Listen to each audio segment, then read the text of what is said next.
Komið heil og sæl og verið velkomin í föstudagsþáttinn sem við tökum að þessu sinni upp hérna í Pakkhúsinu í innbænum á Akureyri. Við ætlum að fjalla ýmislegt í dag. Við fáum til okkar hann Harald Inga og Elí Freysson, en Haraldur Ingi er að opna myndlistarsýningu og Elí Freysson er að gefa út enn aðra skáldsöguna. Heyrum aðeins af því. Við ætlum líka að fjalla aðeins leiðilegustu og skemmtilegustu lög nýrrar danskrar með aðdáðanda hljómsveitarinnar sem vill reyndar meina að þessi leiðilegu lög séu bara stór skemmtileg.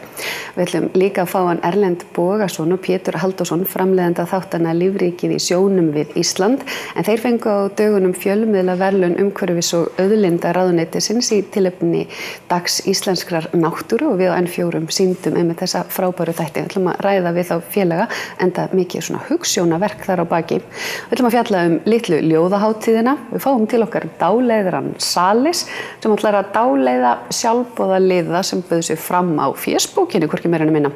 Svo er það komið að frumsýningu á leikritinu Býr Íslendingur hér sem leikfélag Akureyrar eða MAK er að fara að frumsýna helgina í kvöld.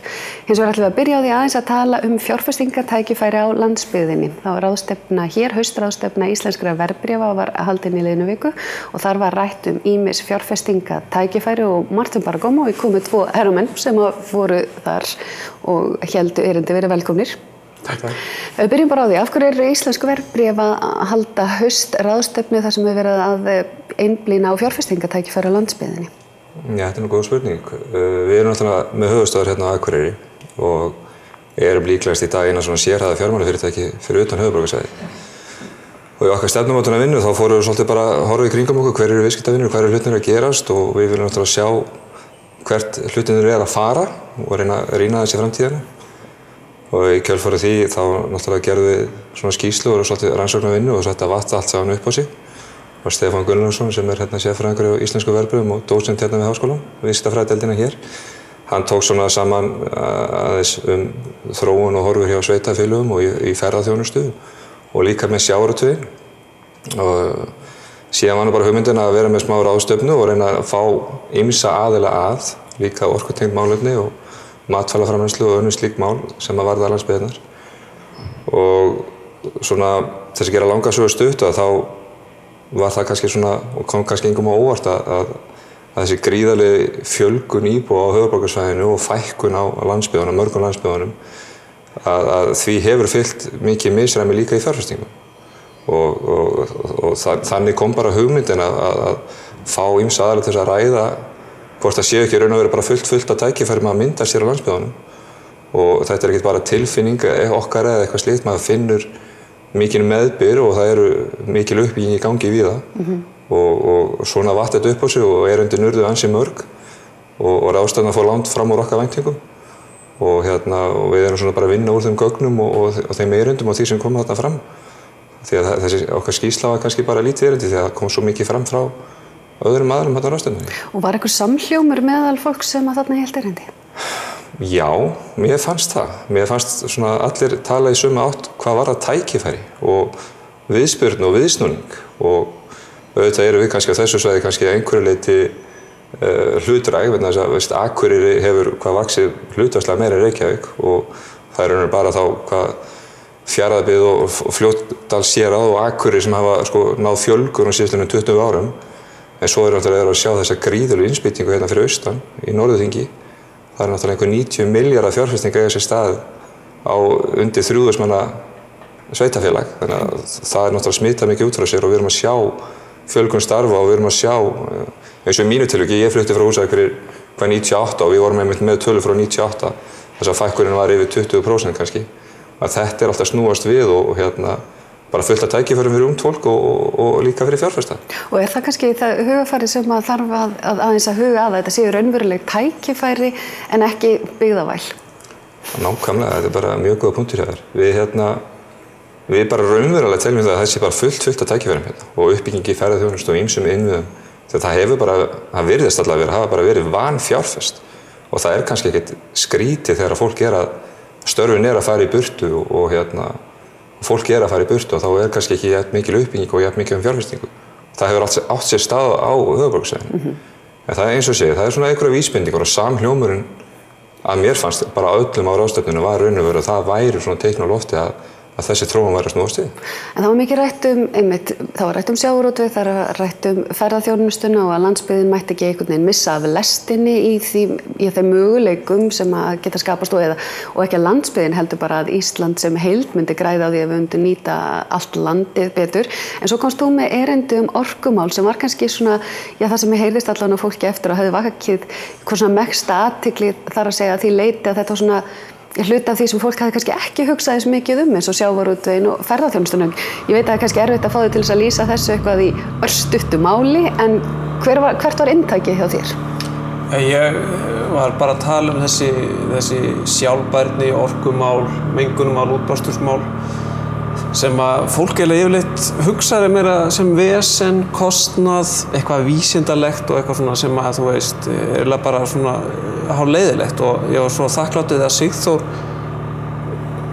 býður mér að koma á þessa ráðstefnu því þetta nefnilega vanta sko að því að þannig bara fjárfestingartækifæri líka sko. Þetta bara velta störf, tækifæri og við erum bara snýst að breyta vesen og kostnaði í einhver verðmæti og minnka þessu umhverfisáhrif. Þannig að þessi tengsla eiginlega vanta, menn svona líta á þetta sem eitthvað annað. En ég menna að þarna var ég að sýna fram á raun og veru að í þessum geira og undir þessari hugsun fullt að gerast og fullt að möguleikum. Og bara Akureyri frábært dæmi fyrir það. Lífdísilverksmiðjur, metanframleiðsla, moltugerð, hitt og þetta. Allt í gangi. Og þetta á ekkert endilega verið undir einhverju ruslahatti í sambandi við fjárfestingar og veltu og framtíðina. Þetta bara alveg saman pakka. Þarna bara tækifæri líka. Og ég var svona að reyna að koma því á framfæri að... Þannig að umhverfismál væri ekki bara auka kostnaður og byrðar til þess að sýna samfélagslegar ábyrgð, ekki einvörðungu, heldur líka fjárfestingatækifæri. Já, Arðbær. Ég alveg samfærður það að sko lykilbreytingin núna með bara kannski 10-15 árum þegar maður var að byrja í þessu bransa að þá voru menn svona einblínum á að finna tæknilausnir til þess að takast á við þessi umhverfismál og loftslagsmál sem við erum að glíma við. En núna eru þær bara raun og veru komnar og eru markaðslausnir. Þannig að nú þetta spurning sko innleiðingu og það sko skemmtilegur og áhugaverður fasi þegar við erum að innleiða allar þessa tækni og þessa framleiðsluferla og það bara bullandi fjárfestingartækifæri og ekki síst út á landi. En hver svona megin niðurstaðan? Hvað gerist næst? Þarf að benda með betri og skilvirkari hætti á að það séu fjárfestingatækifæri á landsbyggðinni, ekki bara gagnvart fjárfestum á höfuðborginni því að það kom nú líka fram að það nógu fólki sem á peninga út á landi, þar að segja og eru reiðubúnir hugsanlega í fjárfestingar. Þarf að sannfæra okkur öllum og við skoðum betur að séu möguleikar hér. Og hvað getum við gert? Þetta aldrei stór spurning. Við erum að fabulera. Já, þú ert raun og veru bara að segja raun og veru hvað getum við sem eigum að vera í þessari þjónustu að miðla fjármagni frá þeim sem eiga fjármenn og þurfa áherslu í verkefni og þú ert raun að spyrja mig hvað ætlið þið að gera? Já.